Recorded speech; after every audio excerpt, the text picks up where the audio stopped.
নমস্কার বন্ধুরা, মানুষ বাংলা চ্যানেলে আপনাদেরকে আবার স্বাগতম। আজ আমরা আপনাকে দেখাবো ঐতিহাসিক একটি মূর্তি, যার মাথাটা আপনি দেখছেন। যে এখানে আপনি দেখতে পাচ্ছেন যে মূর্তিটার একটি চেহারা অদ্ভুত রকমের। কেউ কেউ বলছেন এই মূর্তির মাথাটি বৌদ্ধ গৌতম বুদ্ধর মাথা। এই মূর্তির মাথাটি মালদা জেলার গৌড় মসজিদে পাওয়া যায়, যে মসজিদটার নাম হচ্ছে আদিনা মসজিদ। বাংলার প্রথম আদিনা মসজিদের দেয়ালে হিন্দু দেবদেবী এবং বৌদ্ধ দেবীর মাথা ব্যবহার করা হয়েছিল। আপনারা দেখছেন সেই পুরানো মূর্তি মাথা, বৌদ্ধ মূর্তির মাথা আজ আমরা আপনাকে দেখাচ্ছি। তা খুবই সুন্দর। দেখুন মূর্তিটির মাথা বাংলার প্রথম মসজিদের গৌতম বুদ্ধর মাথা। কেউ কেউ এই মসজিদটাতে নামাজ পড়া পর্যন্ত ছেড়ে দিয়েছেন, যে নাম দিয়েছিলেন গৌতম বুদ্ধা মসজিদ। এর আরেকটি মসজিদ নাম আছে এই মসজিদের আদিনা।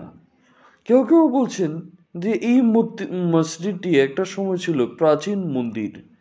আর কেউ কেউ বলছেন যে এটি একটি হিন্দু পণ্ডিতদের মন্দির ছিল। কিন্তু সেই হিন্দু দেবদেবীর মন্দিরের সাথেও আরেকটি মূর্তির মাথা ছিল।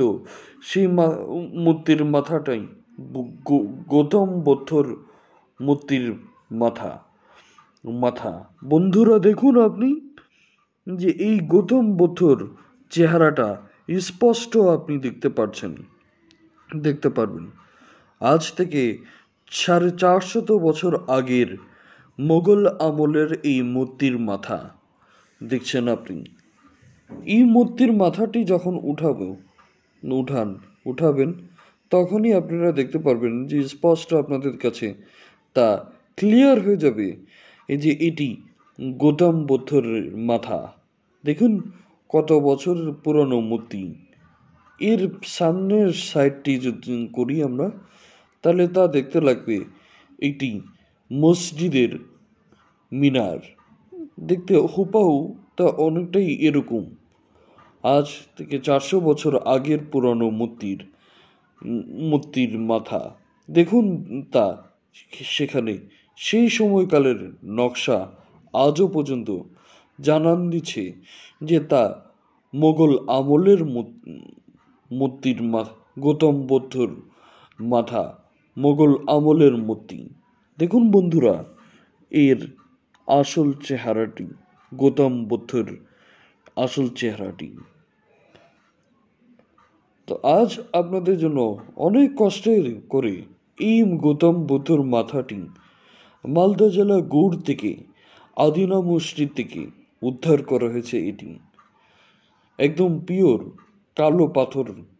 সেখান থেকেই সেই পুরানো ধ্বংসাবশেষ থেকেই খুঁজে বার করা হয়েছিল এই গৌতম বুদ্ধর মূর্তির মাথাটি। তো আজ এরকমই একটি নতুন ভিডিও নিয়ে হাজির হয়েছি। কাল আবারও আরেক নতুন ভিডিও নিয়ে হাজির হব। তো দেখা হবে আপনাদের সাথে আবার নতুন আরেকটি ভিডিওতে।